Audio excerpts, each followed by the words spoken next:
Eres invisible, mamá. La esposa de papá es la nueva señora de la familia. Esas palabras salieron de los labios de mi propia hija como dagas envenenadas, mientras yo sostenía la bandeja de 3 leches que había reparado desde las 5 de la madrugada para el cumpleaños de su hermano. El ruido de la fiesta se desvaneció. Los mariachis siguieron tocando, pero yo ya no los escuchaba. Solo sentía el frío de la cocina contra mi espalda y el peso de 67 años de vida que, de repente, parecían no haber valido nada. Si esta historia te está tocando el corazón desde el primer minuto, dale like y suscríbete al canal para que no te pierdas ni una sola confesión como esta. Era 15 de marzo del 2024, un sábado que debería haber sido de celebración en nuestra casa de Polanco. Esa misma casa que yo ayudé a pagar vendiendo mis joyas de la abuela cuando Roberto apenas empezaba su negocio de bienes raíces. Pero ahí estaba mi Sofía, de 28 años, susurrándome al oído mientras Valeria, esa mujer 15 años menor que su padre, recibía felicitaciones de todos los invitados como si fuera la anfitriona. ¿Valeria organizó todo tan hermoso?, escuché que decía mi comadre Carmen. ¿Qué mujer tan especial tiene Roberto ahora? Mi garganta se cerró. 30 años de matrimonio resumidos en la palabra ahora, como si yo fuera un pasado que había que olvidar. Valeria lucía un vestido rojo Hermes, que costaba más que el sueldo mensual de muchas familias. Sus tacones Louboutin repiqueteaban sobre el piso de mármol que yo había elegido baldosa por baldosa cuando construimos esta casa. Su risa cristalina llenaba cada rincón de mi hogar mientras yo permanecía en la cocina. Invisible, como había dicho mi hija. Pero lo que más me dolió no fue ver a esa mujer brillar en mi lugar. Fue darme cuenta de que mis propios hijos la habían aceptado como su nueva madre. Mi hijo Diego, el cumpleañero de 25 años, la abrazaba y le agradecía por la mejor fiesta de su vida. Valeria tomaba selfies con ella para sus redes sociales. ¿Y yo? Yo era la empleada doméstica en mi propia casa.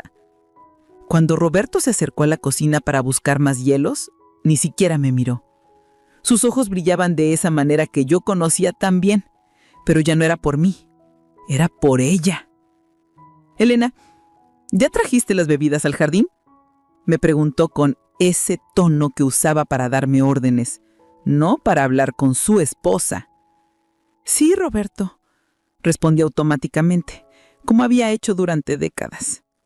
Él asintió y se fue, pero no sin antes acariciar la cintura de Valeria al pasar junto a ella. Un gesto que antes era mío, un gesto que ahora me confirmaba que mi hija tenía razón. Yo era invisible.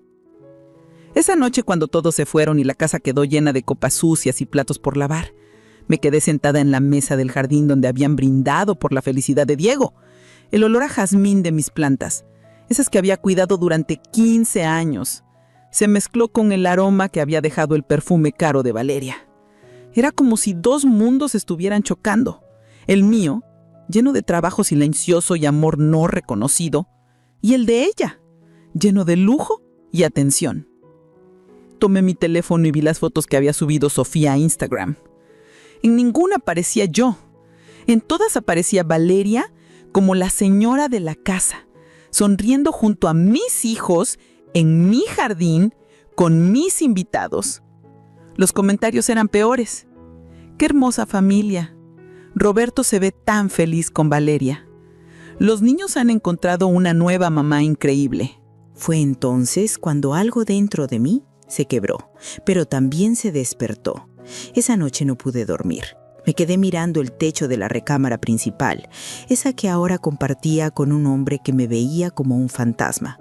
A mi lado, Roberto roncaba tranquilo, sin idea de que acababa de plantar la semilla de su propia destrucción, porque esa madrugada, por primera vez en 30 años, dejé de preguntarme qué había hecho mal y comencé a preguntarme qué iba a hacer para recuperar mi dignidad.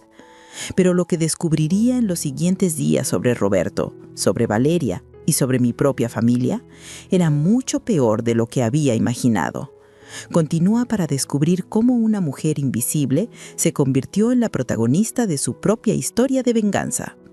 Me levanté de la cama como un fantasma y caminé hasta mi estudio, ese pequeño rincón de la casa que Roberto siempre había considerado el cuartito de Elena. Abrí el cajón donde guardaba mis papeles más importantes, esos documentos que él creía que yo no entendía porque las mujeres no saben de negocios. Qué equivocado estaba.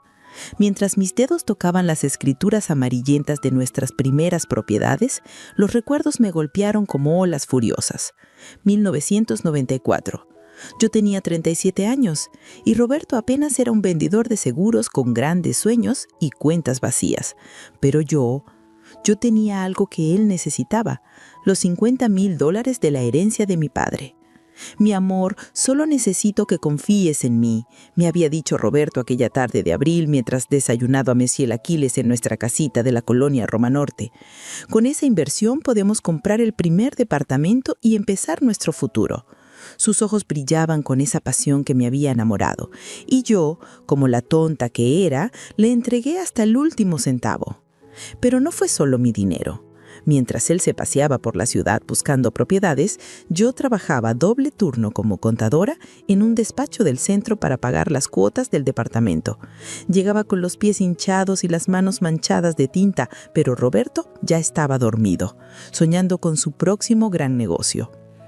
Recuerdo vívidamente el olor a café de olla que preparaba a las 5 de la mañana antes de irme a trabajar. Roberto se despertaba cuando yo ya me iba. Me daba un beso distraído en la frente y decía: «Gracias por todo, mi reina. Cuando esto funcione, no tendrás que trabajar más». Esa promesa se volvió una mentira de 30 años. Para 1998 ya teníamos 3 propiedades. Para el 2005, 8. Para el 2015, un imperio de bienes raíces valuado en $2.3 millones. ¿Y saben qué tenían en común todas esas escrituras? Mi nombre como copropietaria, como avalista, como la que firmaba los contratos cuando Roberto no podía conseguir crédito por su historial. Pero en las fiestas, en las reuniones de negocios, en las entrevistas de periódicos locales, Roberto Mendoza era el visionario, el self-made man, el rey de los bienes raíces de la zona sur. Y yo era Elena, la esposa que siempre lo apoyó desde casa.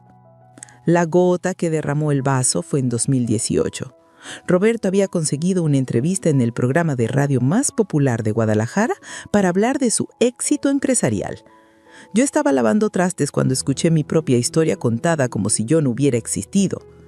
«Doctor Mendoza, ¿cuál fue la clave de su éxito?», preguntó el locutor.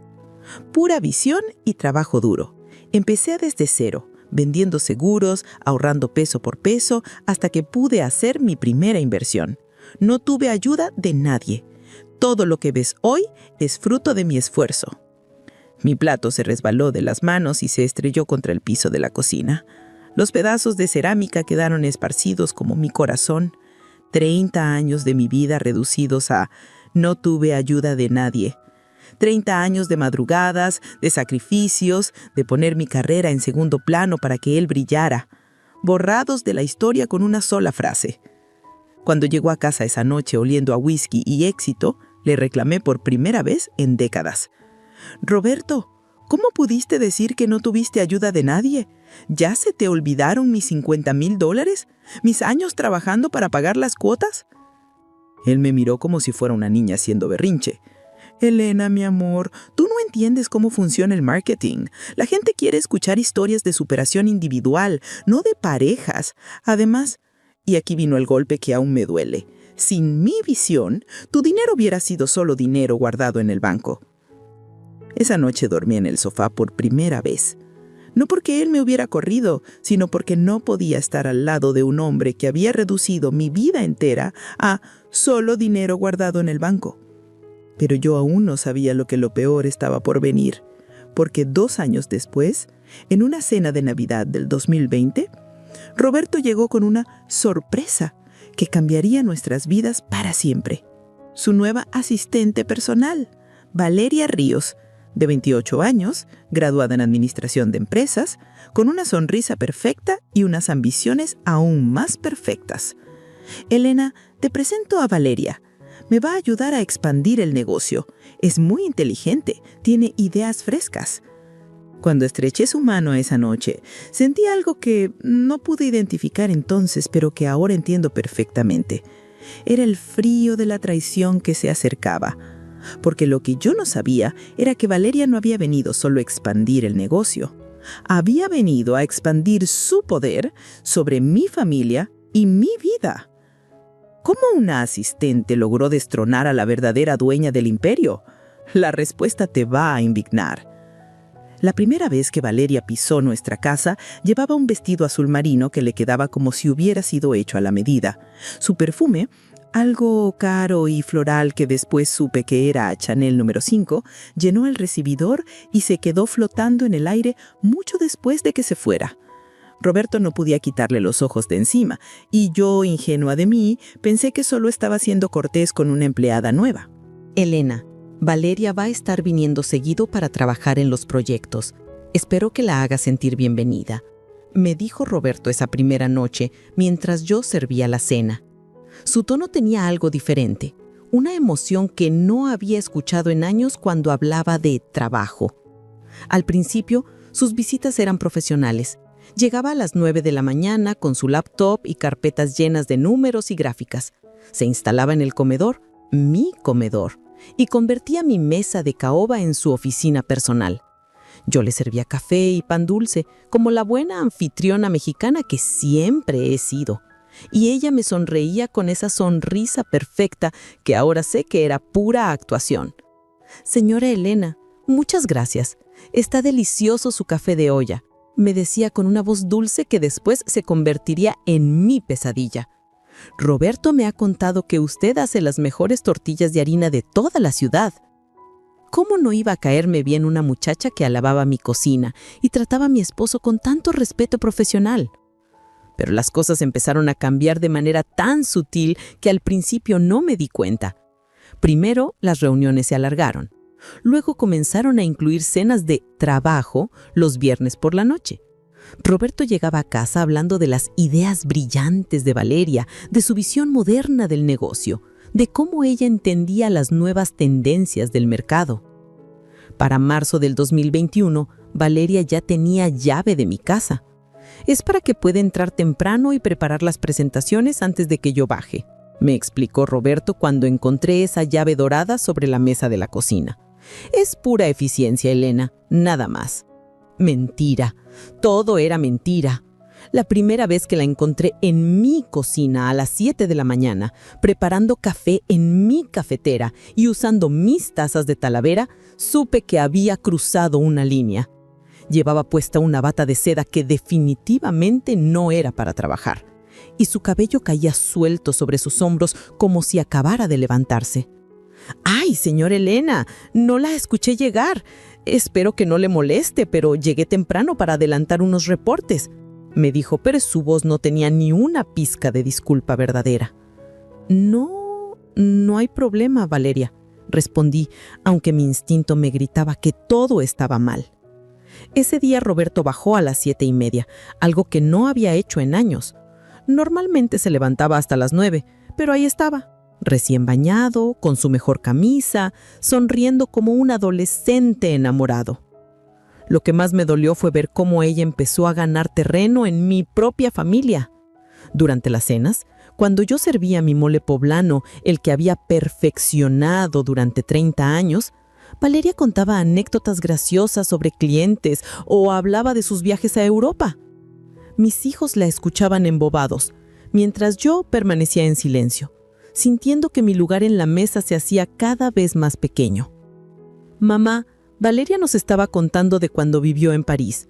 ¿Tú nunca has salido de México, verdad?», me preguntó Diego una noche, y sus palabras fueron como un puñal en el pecho. No, nunca había salido de México porque había gastado mis ahorros en sus estudios universitarios, en su futuro, en esta familia que ahora me hacía sentir como una extraña en mi propia casa. Pero lo que realmente me abrió los ojos fue una noche de julio del 2021. Me levanté a las 2 de la madrugada para tomar agua y vi luz en la cocina. Pensé que Roberto había bajado por sus pastillas para la presión, pero cuando me asomé, vi a Valeria sentada en la mesa, usando mi computadora, revisando documentos que reconocí inmediatamente. Eran los contratos de nuestras propiedades más valiosas. Se sobresaltó cuando me vio. «Señor Elena, discúlpeme. Roberto me pidió que revisara unos papeles urgentes para mañana». «¡Mentira!». Roberto estaba profundamente dormido arriba, roncando como siempre. Pero yo no dije nada. Todavía no tenía el valor de enfrentar lo que mis ojos veían y mi corazón ya sabía. Ese día, cuando le conté a Roberto lo que había visto, su reacción me confirmó mis peores temores. «Elena, Valeria tiene acceso a todos los documentos porque es mi socia comercial ahora. Si vas a estar celosa de cada mujer que trabaje conmigo, mejor hablamos en serio sobre tu inseguridad». ¿Mi inseguridad? La mujer que había construido ese imperio ladrillo por ladrillo tenía inseguridad por cuestionar por qué una empleada revisaba documentos confidenciales a las 2 de la madrugada en su casa. Esa noche supe que había perdido mucho más que el respeto de mi esposo. Había perdido mi lugar como la reina de mi propio castillo. Y lo peor de todo era que la guerra apenas comenzaba, porque lo que Valeria hizo después me demostró que yo había subestimado completamente el poder de una mujer sin escrúpulos con un plan perfecto. ¿Cómo logró Valeria lo que parecía imposible, convertirse en la dueña de una vida ajena? La respuesta te va a helar la sangre. $500,000. Una residencia geriátrica. Deterioro cognitivo falso. Mis propios hijos convertidos en cómplices de mi destrucción. En ese momento, sentada en esa silla que había visto crecer nuestro imperio, tomé la decisión más importante de mis 67 años de vida. Ya no iba a ser la víctima silenciosa de esta traición. Ya no iba a ser invisible. Si Roberto y Valeria querían guerra, yo les daría una guerra. Pero ellos no sabían que estaban peleando contra la mujer que realmente conocía todos los secretos de ese imperio, porque ella lo había construido. Esa noche, cuando Roberto llegó oliendo al perfume de Valeria y fingiendo cansancio por un día difícil de trabajo, yo ya tenía mi propio plan en marcha. Pero primero necesitaba un aliado. Y el destino me tenía preparada la sorpresa más grande de mi vida. Una semana después de descubrir la traición más grande de mi vida, sucedió algo que jamás podré olvidar. Era domingo por la mañana y yo estaba en la cocina preparando pozole rojo para la comida familiar. Una tradición que mantenía solo por costumbre, ya no por amor, cuando sonó el timbre de la casa. «Elena, ¿puedes abrir? Estoy ocupado», gritó Roberto desde su estudio, donde seguramente planeaba mi próxima humillación junto a su querida Valeria. Cuando abrí la puerta, un joven del Evening extendió el ramo de rosas más hermoso que había visto en mi vida. 36 rosas rojas perfectas, tan frescas que aún tenían gotas de rocío en sus pétalos. El aroma me transportó inmediatamente a mis 20 años, cuando los pretendientes aún me enviaban flores y yo me sentía como una reina.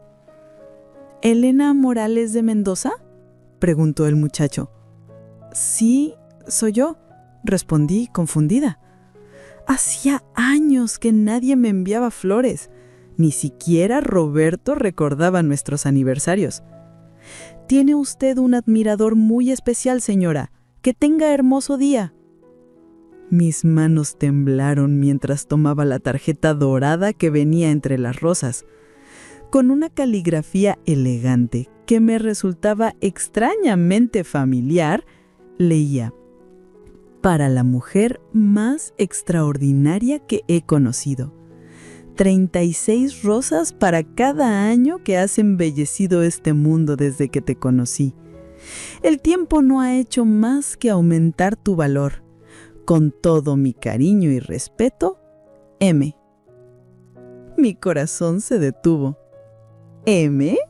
Solo una persona en mi vida me había escrito cartas con esa letra perfecta, me había hablado de valor en lugar de belleza y había contado cada año desde que nos conocimos. ¡Miguel Santamaría!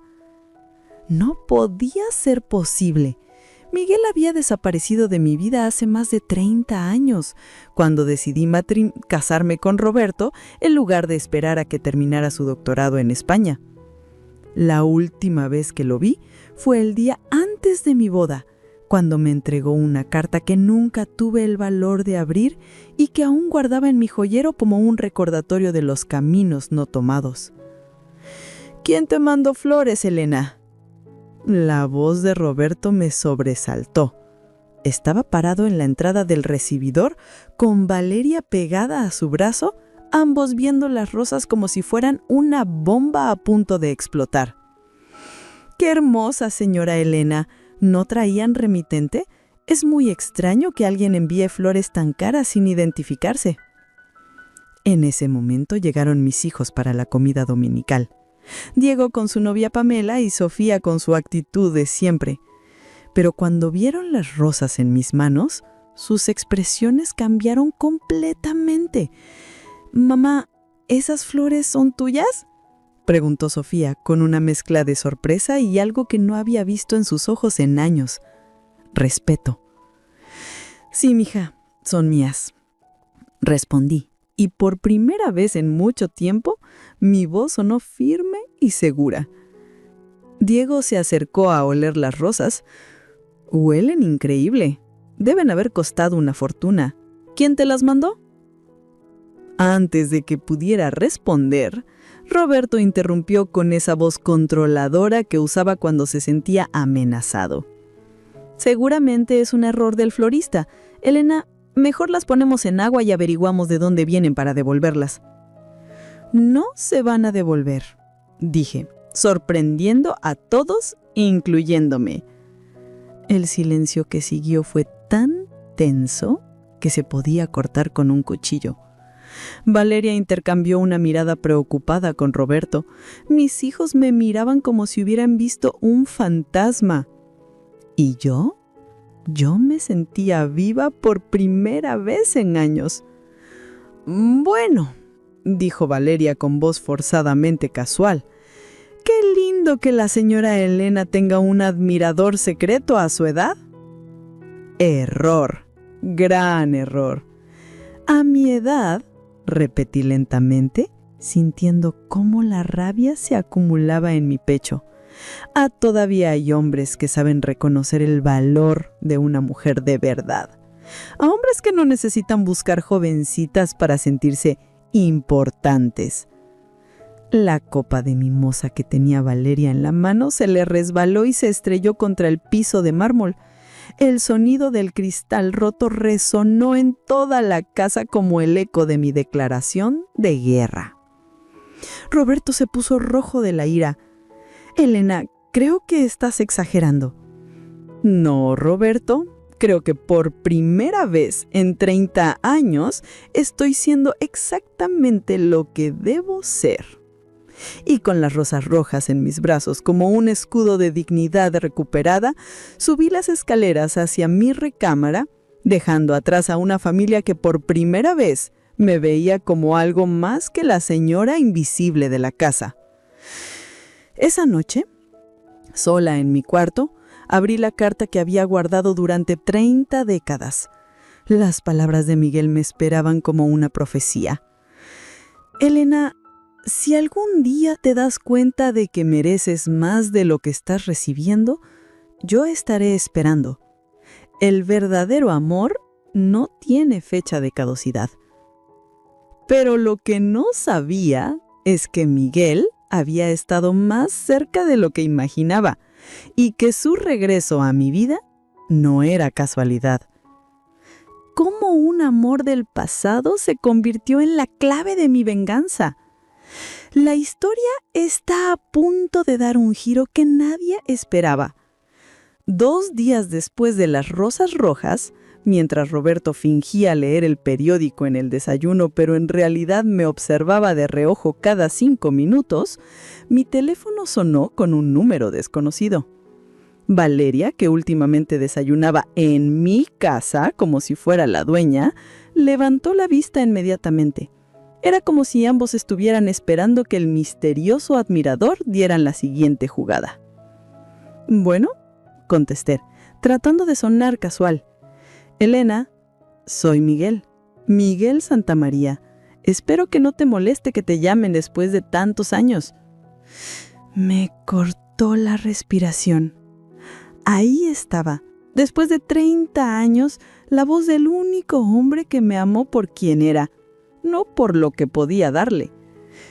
«Miguel», susurré, y mi voz tembló de una manera que hizo que Roberto bajara completamente el periódico. «¿Recibiste mis flores?», y pude escuchar la sonrisa en su voz. «Sí, fueron hermosas. Pero, Miguel, ¿cómo me encontraste?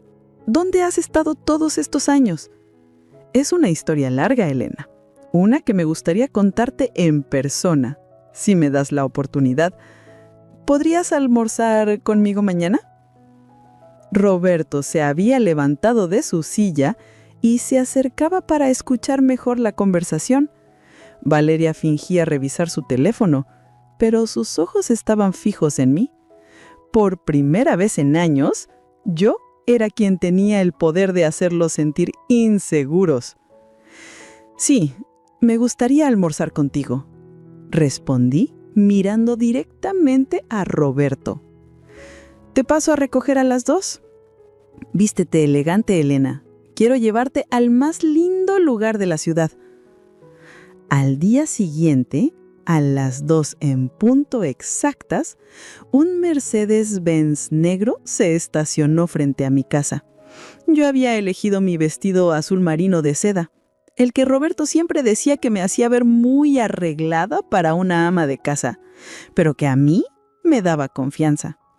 Me había peinado en el salón de belleza por primera vez en meses, y mis uñas lucían un esmalte rojo que hacía juego con las rosas que aún adornaban mi recámara. Cuando Miguel salió del auto para abrirme la puerta, mi corazón se detuvo. Los 30 años habían sido amables con él. Su cabello, ahora completamente plateado, le daba un aire. Miguel se reclinó en su silla y me miró con una intensidad que me erizó la piel.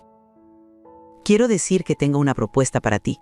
Mi empresa de consultoría internacional ya está valuada en $4 millones. Necesito una socia en México, alguien con experiencia en bienes raíces, alguien que entienda a este mercado. Pero más que eso, Elena, necesito a la mujer de la que nunca pude olvidarme. Miguel, yo no puedo. Estoy casada, tengo una familia. Una familia que está conspirando para robarte todo lo que has trabajado. Un esposo que ya se casó con otra mujer mientras aún está casado contigo». Sus palabras me golpearon como bofetadas de realidad. «Elena, te estoy ofreciendo algo que él nunca te dio. Ser mi socia verdadera, mi igual, la codueña de algo que construiremos juntos. Pero sobre todo, te estoy ofreciendo algo que creí que había perdido para siempre, una segunda oportunidad en el amor». Cuando regresé a casa esa tarde, flotando en una nube de champaña y posibilidades, encontré a Roberto y Valeria esperándome en la sala como 2 buitres listos para atacar. Pero lo que no sabían era que yo ya tenía mi salida y mi venganza perfecta. ¿Aceptaría Elena la propuesta que cambiaría su vida para siempre? Lo que sucedió después los dejó a todos sin palabras. Cuando entré a casa después de mi almuerzo con Miguel, Roberto y Valeria estaban sentados en la sala como un tribunal esperando a juzgar a la acusada. La tensión se podía cortar con cuchillo. Roberto tenía esa mirada que ponía cuando estaba furioso, pero trataba de controlarse. Y Valeria jugaba nerviosa con su anillo de compromiso, un anillo que, ahora lo sabía, había sido pagado con mi dinero. «¿Cómo estuvo tu almuerzo?», preguntó Roberto pronunciando la última palabra como si fuera algo sucio. «Excelente», respondí quitándome los zapatos y sintiendo una confianza que no había experimentado en años. Miguel es un caballero. algo que había olvidado que existía. Valeria se irguió en el sofá como una serpiente lista para atacar. Señora Elena, espero que entienda que esto es muy incómodo para nosotros. Roberto está preocupado por su comportamiento tan errático últimamente. ¿Errático? La mujer que acababa de almorzar con un empresario millonario que la respetaba tenía comportamiento errático. Mi comportamiento es el de una mujer que por fin está despertando, Valeria. Y créeme, cuando una mujer como yo despierta, pueden pasar cosas muy interesantes. Esa noche, mientras Roberto fingía dormir pero en realidad espiaba cada movimiento que yo hacía, decidí que era hora de conocer toda la verdad. Miguel me había dado el teléfono de su amigo abogado, licenciado Hernández, especialista en fraudes matrimoniales y financieros. El siguiente día, mientras la pareja feliz salía a trabajar, yo tenía mi propia cita. El despacho del licenciado Hernández estaba en Santa Fe, una torre de cristal donde se respiraba el dinero y el poder. Cuando le entregué copias de todos los documentos que había encontrado en el estudio de Roberto, su expresión cambió de profesional cortés a indignación genuina. Señora Mendoza, lo que me está enseñando aquí es un fraude elaborado que lleva años en planeación. Pero hay algo más que usted necesita saber. Mi corazón se aceleró. ¿Qué cosa? Hice algunas investigaciones preliminares sobre la señorita Ríos. Su nombre verdadero es Valeria Ríos Martínez. Tiene 31 años, no 28 como dice, y esto no es la primera vez que hace algo así. Sacó una carpeta manila llena de fotografías y documentos. Mi sangre se convirtió en hielo cuando vi lo que contenía. Esta mujer ha estado casada 3 veces antes, siempre con hombres mayores, empresarios exitosos. Su patrón es idéntico. Se presenta como joven ejecutiva, se gana la confianza del esposo, lo convence de que su esposa actual es un obstáculo para el crecimiento del negocio y luego ejecuta un plan para quedarse con los bienes. Las fotografías mostraban a Valeria con diferentes nombres, diferentes apellidos, pero la misma sonrisa calculadora. Valeria Ríos García, casada en 2018 con un empresario textil de Puebla. Valeria Ríos Fernández, casada en 2020 con un ganadero de Guadalajara. En ambos casos, los hombres habían terminado en bancarrota después del divorcio. ¿Dónde están esos hombres ahora?, pregunté con la voz quebrada. El señor García murió de un infarto 6 meses después de perder todo. El señor Fernández está en una casa de retiro en Monterrey, diagnosticado con demencia temprana, un diagnóstico que curiosamente apareció justo después de que él firmara la transferencia de todos sus bienes.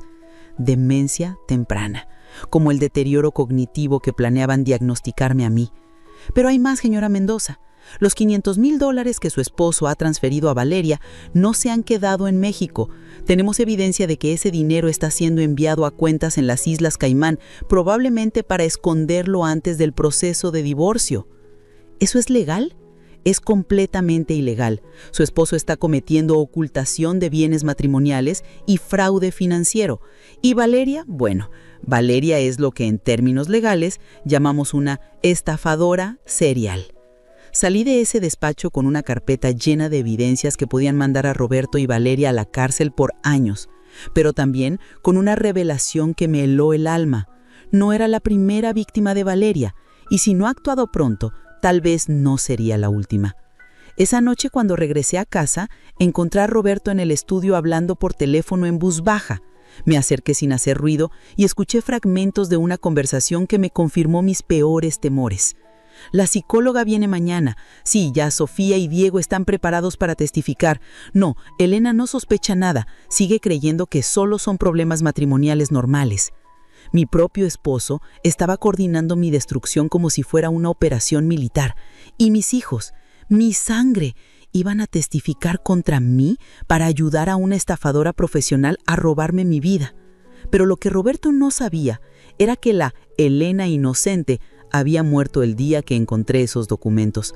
La mujer que ahora planeaba su contraataque tenía 30 años de experiencia construyendo imperios y sabía exactamente cómo destruirlos.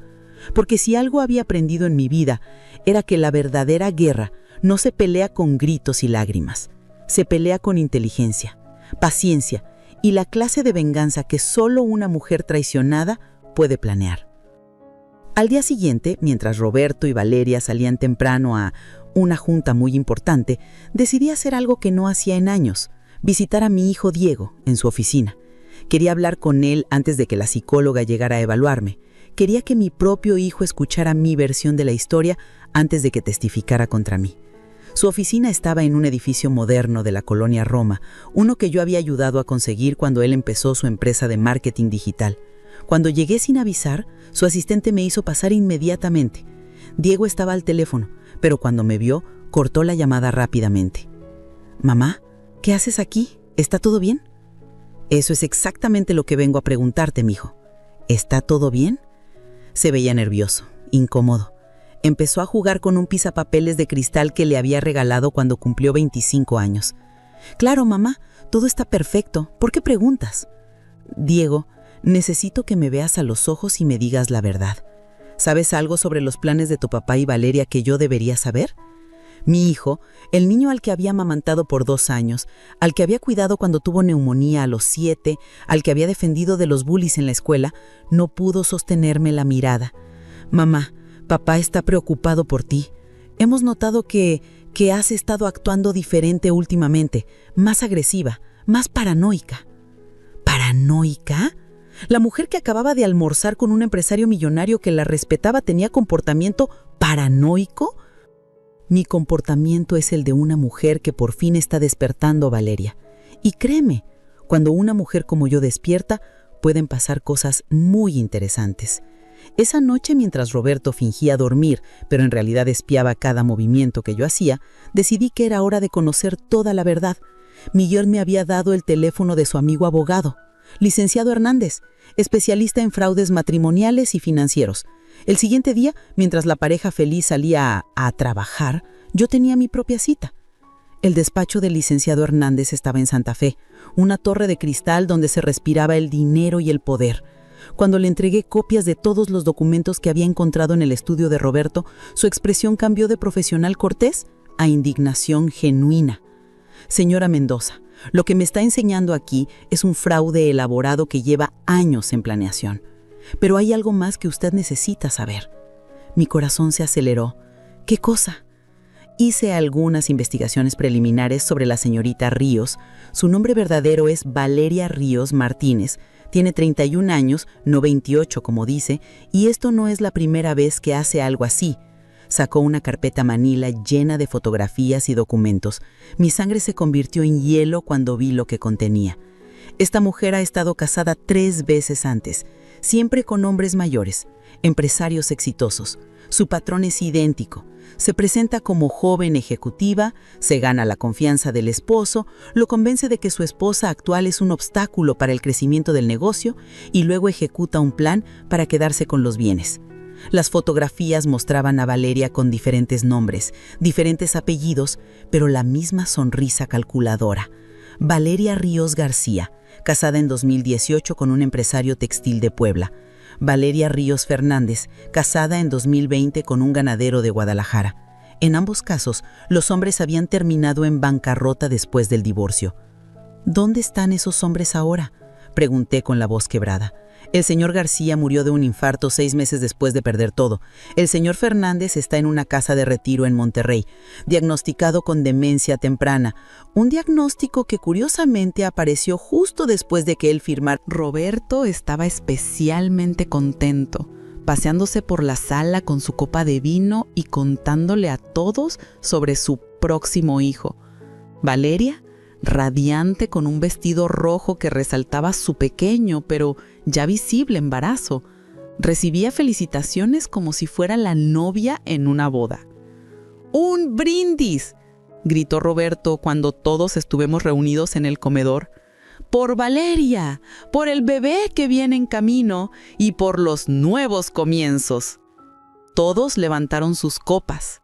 Yo también levanté la mía, pero con una sonrisa que habría helado la sangre de cualquiera que me conociera realmente. «Esperemos un momento», dije con voz clara y fuerte. «Antes del brindis, yo también tengo algunos anuncios que hacer». Roberto me miró extrañado. «Elena, ¿qué anuncios?». Saqué mi teléfono y marqué un número que tenía en marcación rápida. «Licenciado Hernández, por favor, proceda». En ese momento, el teléfono de Roberto empezó a sonar. Luego el de Valeria. Luego llegaron los mensajes de sus bancos, de sus abogados, de sus socios de negocio. ¿Qué está pasando?, preguntó Valeria con la primera nota de pánico que le había escuchado en 2 años. Lo que está pasando, querida Valeria, o debería decir Valeria Ríos García o Valeria Ríos Fernández, o cualquiera de tus otros nombres, es justicia. El silencio que siguió fue sepulcral. Roberto miraba su teléfono como si fuera una bomba a punto de explotar. Roberto, continué con la calma de quien ha planeado este momento durante semanas. En este preciso instante se están congelando todas nuestras cuentas bancarias conjuntas por sospecha de fraude matrimonial.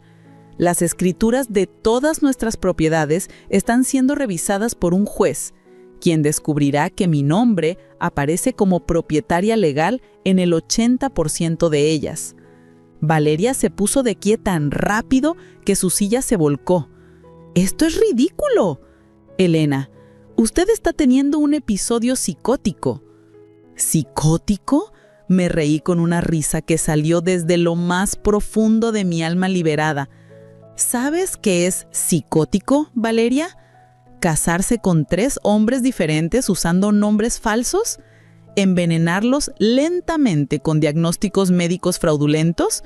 ¿Esconder $500,000 en cuentas de las Islas Caimán? La cara de Valeria perdió todo su color. Roberto dejó caer su copa, que se estrelló contra el mármol del piso como el sonido de un mundo que se desmoronaba. Sí, Roberto, lo sé todo. Sé de tu matrimonio secreto con ella. Sé de los documentos falsificados. Sé que planeaban internarme en una residencia geriátrica después de declararme mentalmente incompetente. Mis cuñadas se miraban entre sí con horror. Los sobrinos grababan todo con sus teléfonos. Mis propios hijos estaban pálidos como la cera. Pero lo que no sabían, continué, saboreando cada palabra como un vino añejado, es que la pobre Elena ignorante ha estado documentando todo durante meses, que tengo copias de todos sus documentos fraudulentos, que tengo grabaciones de sus conversaciones planeando mi destrucción. Saqué mi teléfono y reproduje la grabación que había hecho 3 días atrás cuando Roberto hablaba con Valeria sobre acelerar el proceso de internamiento. La voz de Roberto llenó el comedor. Ya tengo a la psicóloga lista para declarar que Elena está perdiendo la razón. En 2 semanas más podemos proceder con el internamiento y tener acceso completo a todo. El silencio que siguió fue tan denso que se podía cortar con cuchillo.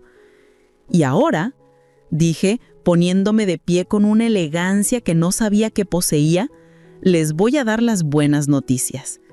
Roberto y Valeria me miraban como ratones acorralados. Miguel Santamaría me ha ofrecido ser su socia en una empresa internacional valuada en $4 millones. Mañana me mudo a un penthouse en Santa Fe que él compró para mí. ¿Y ustedes 2? Sonreí con toda la dulzura del mundo. Ustedes 2 van a descubrir lo que se siente perder todo lo que creían que les pertenecía. ¿Cómo terminaría esta guerra familiar donde ya no habría vencedores ni vencidos, solo lecciones que cambiarían vidas para siempre? La cena navideña de 2024 terminó de la manera más extraña que cualquiera podría imaginar. Roberto y Valeria se fueron de mi casa a las 11 de la noche, llevándose solo la ropa que tenían puesta y el peso de saber que su castillo de mentiras se había derrumbado en una sola noche. Mis cuñadas se fueron en silencio, probablemente pensando en cómo habían subestimado durante 30 años a la Elena acallada. Mis hijos se quedaron hasta el final, con los ojos rojos y la vergüenza pintada en la cara. «Mamá», me dijo Sofía cuando ya estábamos solos, «nosotros no sabíamos que Valeria había hecho esto antes, pero sabían que yo no estaba loca, sabían que los planes para internarme eran reales, y aún así Eligieron el lado equivocado. Diego se acercó con lágrimas en los ojos. ¿Puedes perdonarnos algún día? Miré a mis 2 hijos, esos niños que había criado con tanto amor, que había protegido de todo mal y que al final no habían sabido protegerme a mí cuando más los necesité. Los perdoné y lo decía en serio, pero el perdón no significa que las cosas vayan a volver a ser como antes. Ustedes me enseñaron que el amor de madre no es garantía de lealtad de hijos. Esa es una lección que nunca olvidaré. 3 días después, el 27 de diciembre, Miguel llegó con una camioneta de mudanzas a recoger mis cosas. No eran muchas. 30 años de vida matrimonial cabían en 10 cajas de cartón y 2 maletas de ropa. Lo más valioso que me llevé fueron las fotos de mis hijos cuando eran pequeños y mis escrituras originales, esas que demostraban que el Imperio Mendoza había sido construido tanto por Elena como por Roberto. Cuando subí al Mercedes de Miguel por última vez, como Elena Morales de Mendoza, no miré atrás hacia la casa de Polanco. Ese capítulo de mi vida había terminado y yo tenía 67 años para empezar uno nuevo. El penthouse en Santa Fe era todo lo que mi antigua casa no había sido. Mío, completamente mío. Las paredes crema, los ventanales enormes con vista a toda la ciudad, los muebles elegantes pero cómodos, todo elegido por mí y para mí. Por primera vez en décadas, podía caminar desnuda por mi propia casa sin que nadie me juzgara o me dijera cómo debía vestirme. Miguel me propuso matrimonio 6 meses después, en una cena en París, mi primer viaje internacional a los 68 años. Le dije que sí, pero con una condición: que firmáramos separación de bienes. Había aprendido que una mujer siempre debe proteger su independencia económica, no importa cuánto ame al hombre que está a su lado. Elena, me dijo Miguel mientras ponía el anillo en mi dedo, eres la mujer más inteligente que he conocido. Nos casamos en una ceremonia íntima en Cuernavaca, solo con sus hijos, que me recibieron como la madre que habían perdido, y con Carmen, mi vecina de toda la vida, que fue la única persona de mi pasado que se atrevió a felicitarme por haber encontrado el valor de cambiar mi vida. Roberto y Valeria, el destino se encargó de ellos de la manera más poética posible. Roberto perdió el 80% de las propiedades en el juicio de divorcio. Cuando el juez revisó las escrituras y vio que mi nombre aparecía como copropietaria en la mayoría de ellas, además de las pruebas de que yo había aportado el capital inicial y trabajado para pagarlas, la decisión fue clara. Me correspondía la mayor parte del patrimonio. Valeria, cuyo embarazo resultó ser falso, una mentira más en su larga lista de decepciones, fue arrestada por fraude múltiple cuando las esposas de sus anteriores víctimas presentaron cargos en su contra. La última vez que supe de ella estaba en la cárcel de Santa Marta, Acatitla, esperando juicio por estafa agravada. Roberto tuvo que vender la casa de Polanco para pagar las deudas legales. Ahora vive en un departamento pequeño en la Roma Norte, trabajando como vendedor de seguros otra vez. Según me contó Diego en una de nuestras esporádicas llamadas telefónicas, papá había envejecido 10 años en 6 meses. Mis hijos aprendieron su lección de la manera difícil. Diego tuvo que cerrar su empresa porque Roberto ya no podía financiarla. Sofía perdió su trabajo en una boutique de lujo cuando se descubrió que había estado usando dinero de la empresa para sus gastos personales. Otra lección de integridad que aprendió demasiado tarde. Pero la vida no solo se trató de venganza, se trató de renacer. A los 69 años, soy socia de una empresa internacional de consultoría. Viajo por el mundo, doy conferencias sobre bienes raíces y por primera vez en mi vida, la gente me conoce por mi nombre, Elena Morales.